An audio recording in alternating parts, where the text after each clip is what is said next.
ಎಲ್ಲರಿಗೂ ನಮಸ್ಕಾರ. ಸವಿರುಚಿ ರೆಸಿಪಿಗೆ ಸ್ವಾಗತ. ನಾನಿವತ್ತು ತೋರಿಸ್ತಾ ಇರ್ತಕ್ಕಂಥ ರೆಸಿಪಿ ಹೋಟೆಲ್ ಶೈಲಿನಲ್ಲಿ ರವೆ ಇಡ್ಲಿನ ತುಂಬ ಸುಲಭವಾಗಿ ಮೃದುವಾಗಿ ಯಾವ ರೀತಿ ಮಾಡೋದು ಅಂತ ತೋರಿಸ್ತಾ ಇದ್ದೀನಿ. ನಾನು ತೋರಿಸ್ತಕ್ಕಂಥ ವಿಧಾನದಲ್ಲಿ ಮಾಡಿಕೊಂಡ್ರೆ ನಿಮಗೂ ಕೂಡ ಇದೇ ರೀತಿ ರವೆ ಇಡ್ಲಿ ಬರುತ್ತೆ. ಇದಕ್ಕೆ ಏನೇನು ಪದಾರ್ಥಗಳು ಬೇಕು, ಯಾವ ರೀತಿ ಮಾಡೋದು ನೋಡೋಣ ಬನ್ನಿ.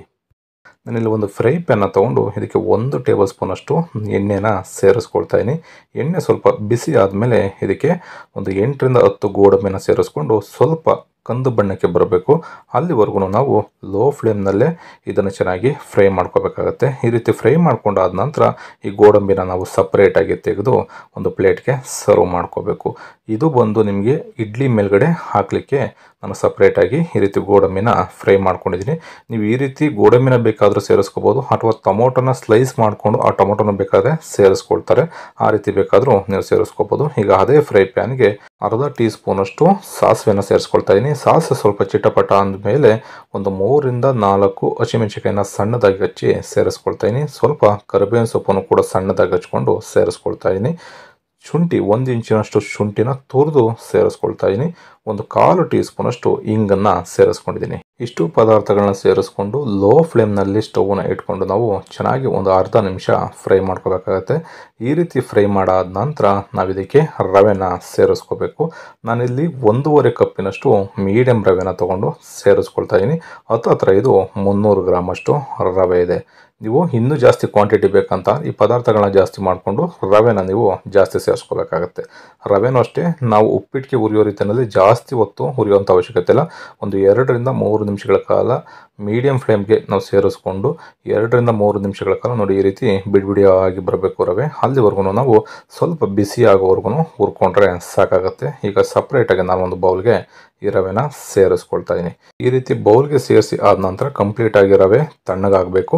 ತಣ್ಣಗಾದ್ಮೇಲೆ ಇದಕ್ಕೆ 1 ಕಪ್ಪಿನಷ್ಟು ಮೊಸರನ್ನು ಸೇರಿಸ್ಕೊಳ್ತಾ ಇದ್ದೀನಿ. ಹತ್ರ ಇದು 100 ml ಅಷ್ಟು ಮೊಸರಿದೆ. ಸ್ವಲ್ಪ ನೀರನ್ನು ಕೂಡ ಸೇರಿಸ್ಕೊಳ್ತಾ ಇದ್ದೀನಿ.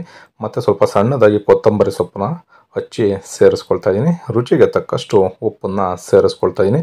ರವೆ ಇಡ್ಲಿ ನಿಮಗೆ ಉಬ್ಬಿ ಬರಬೇಕು ಅಂತಂದರೆ ಈ ರೀತಿ ಒಂದು 1/4 ಟೀ ಸ್ಪೂನ್ ಅಷ್ಟು ಸೋಡಾನ ಸೇರಿಸಲೇಬೇಕಾಗತ್ತೆ. ಇಲ್ಲ ಅಂತಂದರೆ ರವೆ ಇಡ್ಲಿ ನಿಮಗೆ ಉಬ್ಬಿ ಬರೋದಿಲ್ಲ. ನೋಡಿ ಈಗ ನೀರನ್ನು ನಾನು ಸೇರಿಸ್ತೇನೆ, ಸ್ವಲ್ಪ ಮಿಕ್ಸ್ ಮಾಡ್ಕೊಂಡಿದ್ದೀನಿ. ಅದಾದಮೇಲೆ ಸ್ವಲ್ಪ ನೀರನ್ನು ಬೆರೆಸಿ ಸ್ವಲ್ಪ ಗಟ್ಟಿಯಾಗಿಯೇ ನಾವು ಇದನ್ನು ಮಿಕ್ಸ್ ಮಾಡ್ಕೋಬೇಕಾಗುತ್ತೆ. ರವೆ ಇಡ್ಲಿಗೆ ನಿಮಗೆ ಸ್ವಲ್ಪ ಗಟ್ಟಿನೇ ಇರಬೇಕು. ತುಂಬ ಮೃದು ಆಯಿತು ಅಂತಂದರೆ ನಿಮಗೆ ರವೆ ಇಡ್ಲಿ ಎಲ್ಲ ಮುದ್ದೆ ಆಗಿಬಿಡುತ್ತೆ. ಈ ರೀತಿ ಮಿಕ್ಸ್ ಮಾಡ್ಕೊಂಡಾದ ನಂತರ ಇದನ್ನು ಒಂದು 21 ನಿಮಿಷ ಮ್ಯಾರಿನೇಟ್ ಆಗಲಿಕ್ಕೆ ಬಿಡೋಣ.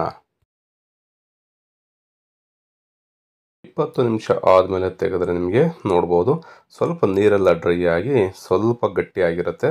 ಇದಕ್ಕೆ ಸ್ವಲ್ಪ ಕ್ಯಾರೆಟನ್ನು ಸೇರಿಸ್ಕೊಂಡು ಸ್ವಲ್ಪ ಅಂದರೆ ಒಂದು 2 ಟೇಬಲ್ ಸ್ಪೂನ್ ಅಷ್ಟು ನೀರನ್ನು ನಾವು ಮತ್ತೆ ಬೆರೆಸ್ಕೊಂಡು ಇದನ್ನು ಚೆನ್ನಾಗಿ ಮಿಕ್ಸ್ ಮಾಡ್ಕೋಬೇಕು. ನಾನು ಆಗಲೇ ಹೇಳಿದ್ದೀನಿ, ತುಂಬ ಜಾಸ್ತಿ ನಾವು ತೆಳ್ಳಗೆ ಕಲಿಸ್ಕೊಳ್ಳೋದಕ್ಕೆ ಹೋಗಬಾರ್ದು. ನೋಡಿ ಈ ಅದಕ್ಕೇನೆ ನಾವು ಕಲಿಸ್ಕೋಬೇಕಾಗತ್ತೆ. ಈ ರೀತಿ ಕಲಿಸ್ಕೊಂಡ್ರೆ ರವೆ ಇಡ್ಲಿ ಹಿಟ್ಟು ಮನೆಯಲ್ಲೇ ಸುಲಭವಾಗಿ ರೆಡಿ ಆಗುತ್ತೆ.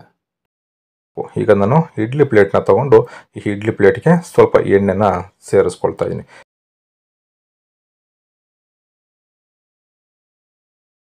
ಈ ರೀತಿ ಎಣ್ಣೆನ ನಾವು ಸೇರಿಸ್ಕೊಳ್ಳೋದ್ರಿಂದ ಇಡ್ಲಿ ನಿಮಗೆ ಪ್ಲೇಟ್ಗೆ ಅಂಟ್ಕೊಳ್ಳೋದಿಲ್ಲ. ಹಾಗಾಗಿ ಈಸಿಯಾಗಿ ನೀವು ಇಡ್ಲಿನ ತೆಗಿಬೋದು.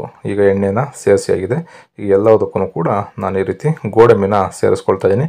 ನೀವು ಗೋಡಂಬಿ ಬೇಡ ಅನ್ನೋದಾದರೆ ಟೊಮೊಟೊನು ಕೂಡ ನೀವು ಸ್ಲೈಸಾಗಿ ಹಚ್ಚಿ ಸೇರಿಸ್ಕೋಬೋದು. ಈಗ ಗೋಡಂಬಿ ಹಾಗೆ ಸ್ವಲ್ಪ ಇದರ ಮೇಲ್ಗಡೆ ನಾನು ಕ್ಯಾರೆಟನ್ನು ಹಾಕ್ಕೊಂಡಿದ್ದೀನಿ. ಈಗ ಇಡ್ಲಿ ಹಿಟ್ಟನ್ನು ನೋಡಿ ಈ ಹದದಲ್ಲೇ ನಾವು ಸೇರಿಸ್ಕೋಬೇಕು. ಇಷ್ಟೇ ಗಟ್ಟಿ ಇರಬೇಕು. ಆಗಲೇ ಹೇಳ್ದಾಗೆ ತೆಳ್ಳೆ ಏನಾರು ಆಗಿಬಿಟ್ರೆ ನಿಮಗೆ ಇಡ್ಲಿ ಉಪ್ಪಿ ಬರೋದಿಲ್ಲ.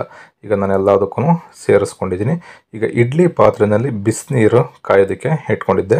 ಈಗ ಇದನ್ನು ಇಡ್ಲಿ ಪಾತ್ರೆಗೆ ಸೇರಿಸ್ಕೊಳ್ಳೋಣ.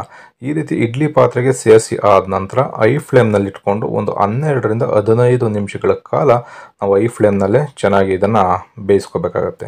ಐ ಫ್ಲೇಮ್ನಲ್ಲಿ ಇಟ್ಕೊಂಡು ನೀವು ಚೆನ್ನಾಗಿ ಬೇಯಿಸಿದ್ರೆ ನಿಮಗೂ ಕೂಡ ಹೋಟೆಲ್ ಶೈಲಿನಲ್ಲಿ ರವೆ ಇಡ್ಲಿ ಚೆನ್ನಾಗಿ ಉಬ್ಬಿ ಬರುತ್ತೆ.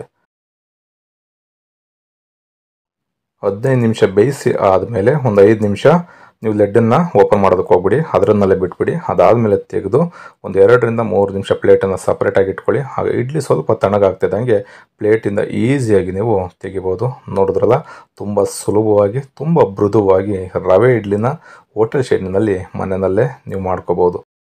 ನೋಡಿದ್ರಲ್ಲ ಸ್ನೇಹಿತರೆ, ತುಂಬ ಸುಲಭವಾಗಿ ರವೆ ಇಡ್ಲನ್ನು ಹೋಟೆಲ್ ರೀತಿಯಲ್ಲಿ ಮನೆಯಲ್ಲೇ ಮಾಡ್ಕೊಳ್ಳೋದನ್ನು ತೋರಿಸಿದ್ದೀನಿ. ಈ ರೆಸಿಪಿ ನಿಮಗೆ ಇಷ್ಟ ಆಯಿತು ಅಂತ ಅಂದ್ಕೊಳ್ತೀನಿ. ಇಷ್ಟ ಆಗಿದ್ದರೆ ಆದಷ್ಟು ಜನಕ್ಕೆ ಶೇರ್ ಮಾಡಿ. ಇನ್ನು ಹೊಸದಾಗಿ ನಮ್ಮ ಚಾನಲ್ನ ನೋಡ್ತಾ ಇರ್ತಕ್ಕಂಥವ್ರು ಯಾರಾದರೂ ನಮ್ಮ ಚಾನಲ್ನ ಸಬ್ಸ್ಕ್ರೈಬ್ ಮಾಡ್ಕೊಂಡಿಲ್ಲ ಅಂದರೆ ಸಬ್ಸ್ಕ್ರೈಬ್ ಮಾಡ್ಕೊಳ್ಳಿ. ಪಕ್ಕದಲ್ಲಿರ್ತಕ್ಕಂಥ ಬೆಲ್ ಬಟನ್ನ ಪ್ರೆಸ್ ಮಾಡಿ. ನೀವು ಕೂಡ ಮರಿದೇನೆ ಈ ರೆಸಿಪಿನ ಮನೆಯಲ್ಲಿ ಒಂದು ಸಲ ಟ್ರೈ ಮಾಡಿ ಹೇಗೆ ಬಂತು ಅನ್ನೋದನ್ನು ಕಮೆಂಟ್ ಮಾಡಿ ತಿಳಿಸಿ. ಅನ್ನದಾತೋ ಸುಖಿ ಭಾವ. Thank you.